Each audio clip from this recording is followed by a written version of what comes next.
प्रेम से बोले शंकर भगवान की जय। मैया गौरा पार्वती की जय। गणपति ललनमा की जय।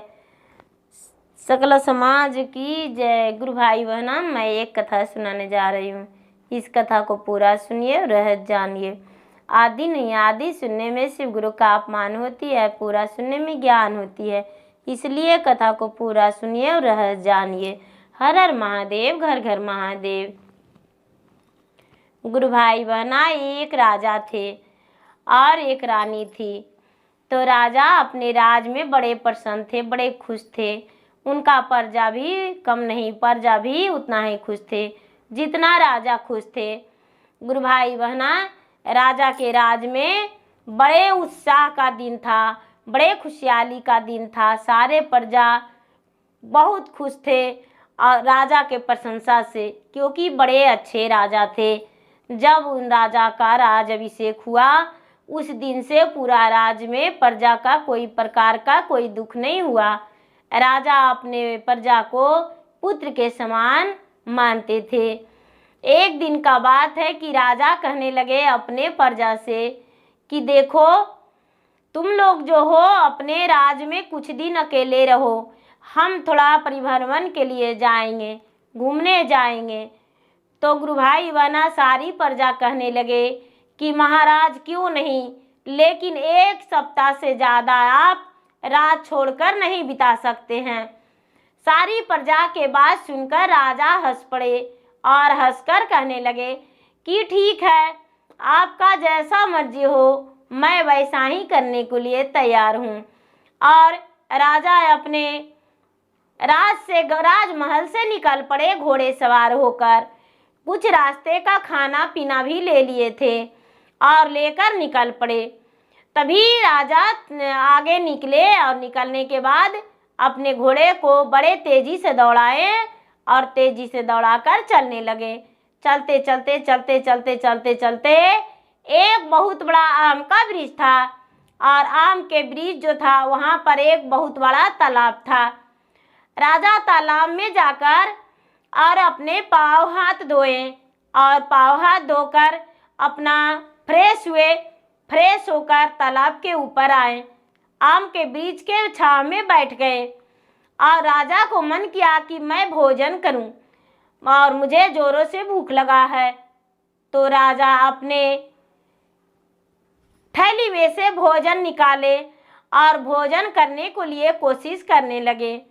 जब भोजन करने को लिए कोशिश करने लगे, जैसा ही भोजन करना शुरू किए तो गुरु भाई बहना, उसी तालाब में एक धोबी 101 गधा लेकर प्रतिदिन बोझ से उनका पूरा परिवार, बेटा, बहू, पोता, पोती, भाई, भतीजा, जो भी परिवार था गुरु भाई बहना,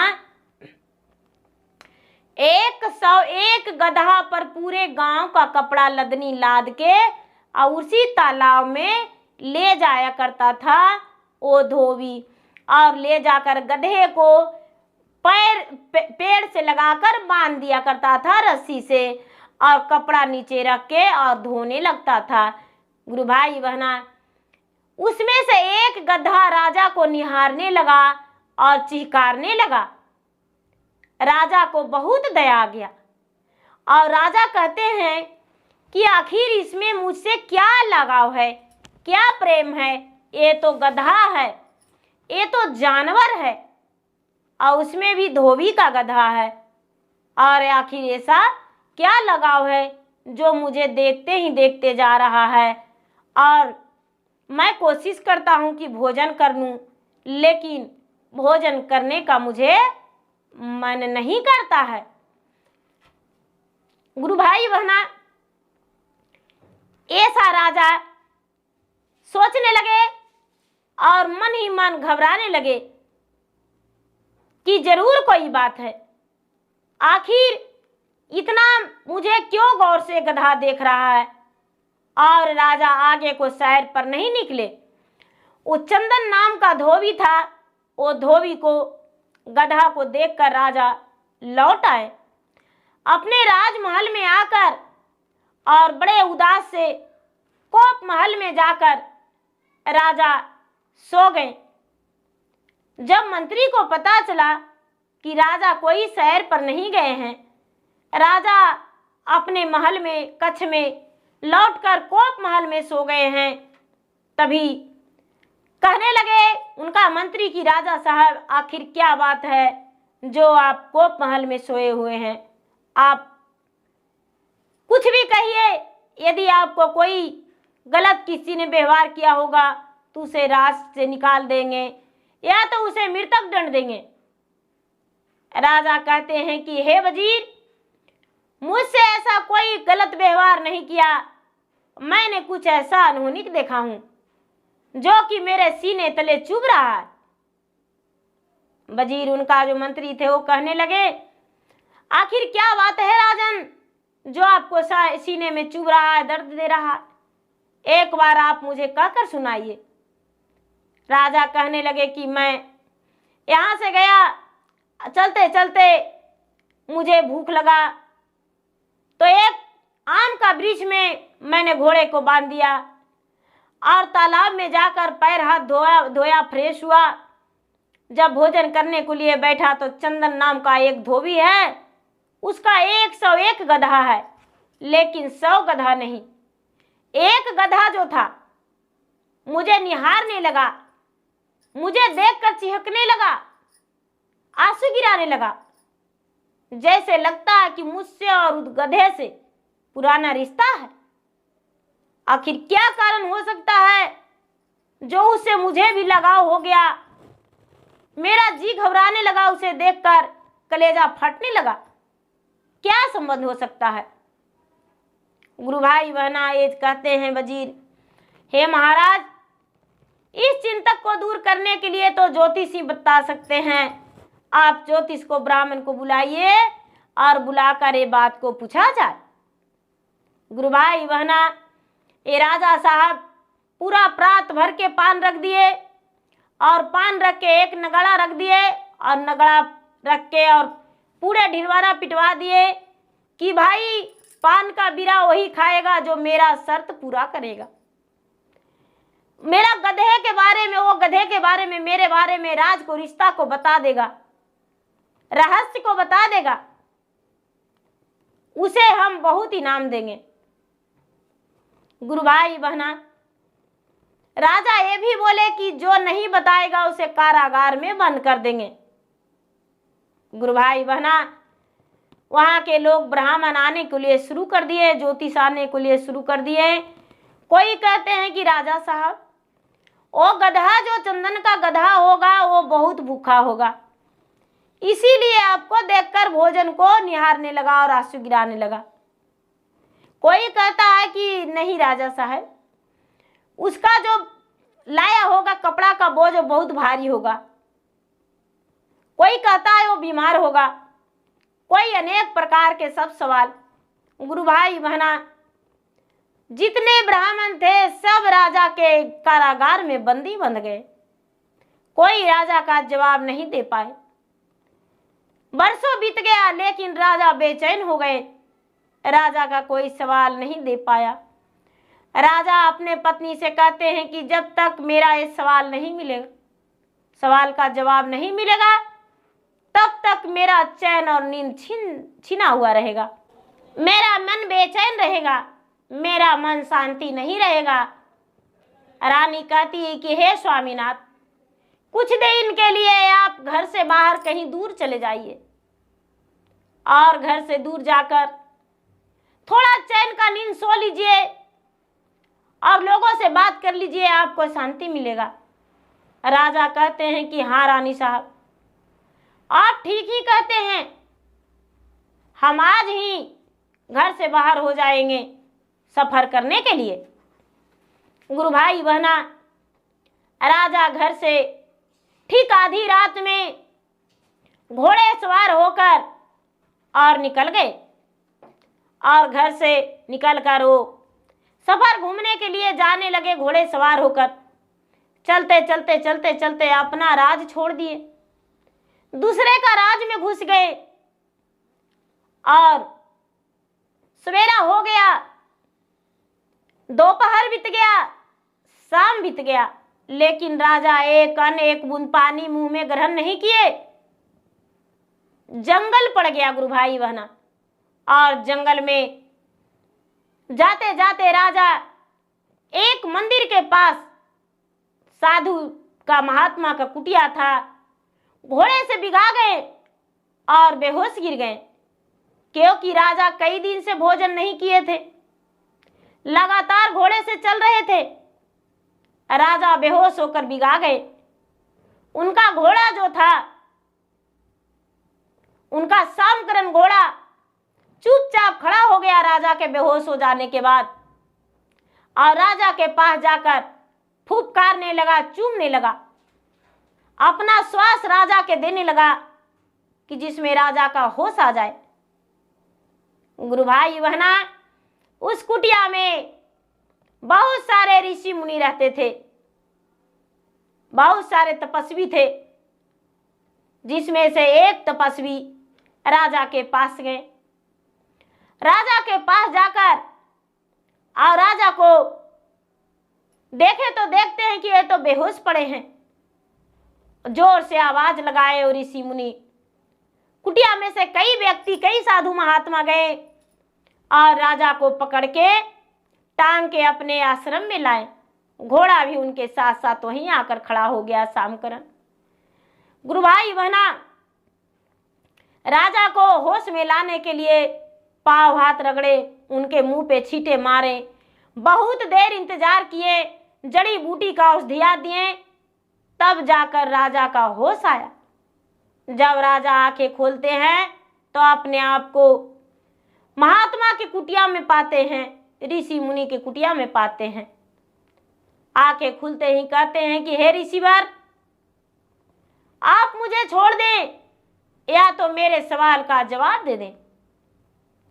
ऋषि मुनि कहते हैं कि बोलो राजन, क्या बात है, किस चीज का जवाब तुम मांगते हो। कहने लगे कि सुनो, ध्यान से मेरी बातें सुन लो। सबसे पहले तो ये बात है कि मैं कहीं अपने राज छोड़कर जाते ही नहीं थे, लेकिन एक दिन जाने के लिए भी सोचा तो घोड़े सवार होकर निकला, तो धोबी वाला कहानी वो कह सुनाए। जब धोबी वाला कहानी कह सुनाए, ऋषिवर सुने तो कहते हैं कि हे राजन, हमें 2 घंटे का वक्त चाहिए। एक महात्मा जो उनके पास दौड़ कर गए थे कहते हैं कि हे राजन, आप चुपचाप यहाँ पर बैठ जाइए, मुझे 2 घंटा का मोहलत दे दीजिए और 2 घंटा में इस बात का हल हम कर देंगे। कहने लगे ठीक है, आपको मैंने 2 घंटा नहीं 4 घंटा वक्त देता हूं।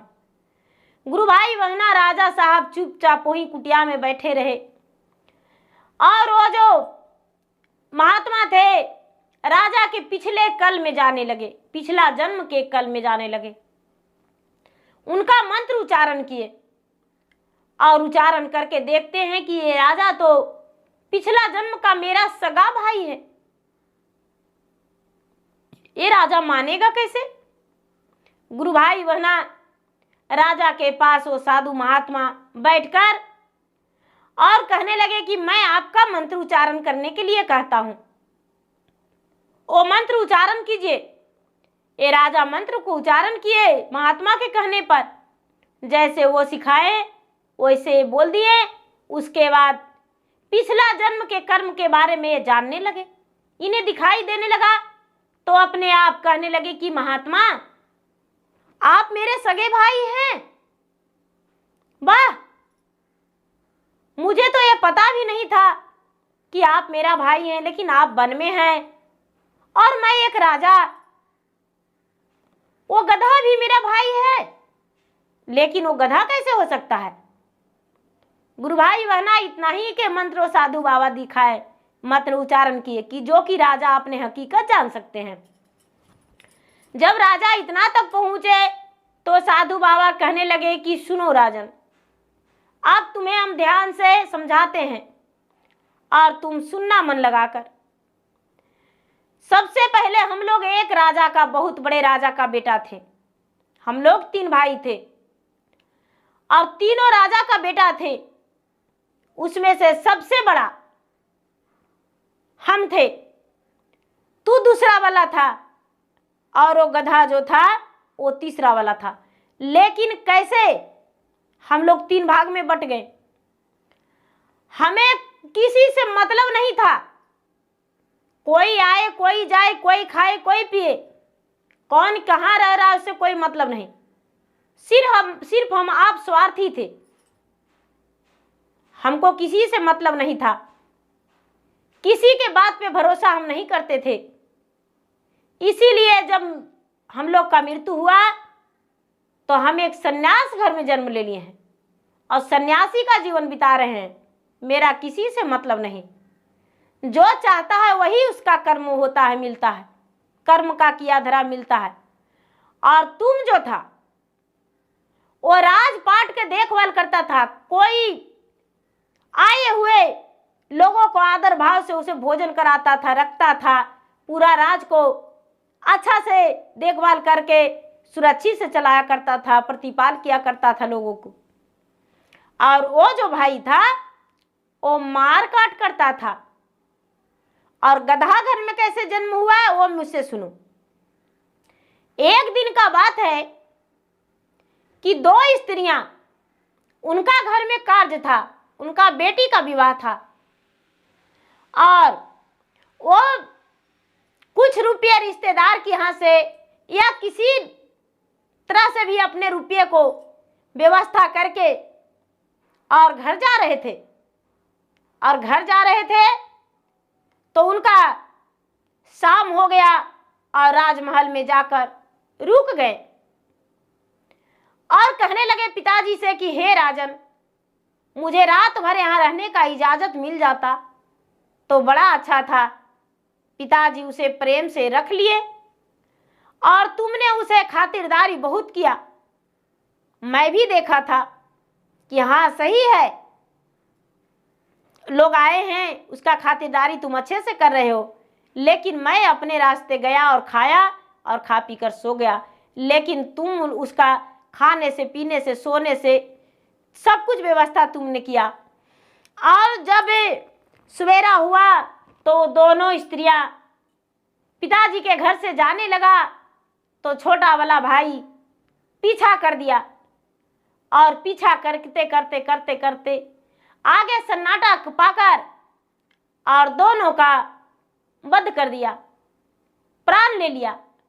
और जो उसके पास धन था, रुपये था, सोना चांदी गहने जो भी था, जहां तक के कि उनका तन का वस्त्र भी छीन लिया और छीनकर घर ले आया। उसी का पाप के कारण उसका गधा घर में जन्म हुआ है, क्योंकि वह उस प्रकार के कई लोगों का ये मारपीट किया था, कितने का प्राण लिया था। तो भला कैसे उसका पाप इस पे नहीं लगता। गुरु भाई बहना, ऐसा बात सुनकर ये राजा कांप उठे और कहने लगे, हे महात्मा, तो मैं उस अपने छोटे भाई को कैसे गधा बनते हुए देख सकते हैं। कहने लगे वो जो महात्मा थे कि सुनिए राजन, यदि इस जन्म में अपने किए धरे नहीं पुराएगा तो पिछला जन्म में भी उसे गधा ही जन्म लेना पड़ेगा, कुत्ता में जन्म लेना पड़ेगा, बैल में जन्म लेना पड़ेगा, कोई ऐसा जीव में जन्म लेना पड़ेगा कि उसका भरपाई करके उसका चुकाना पड़ेगा।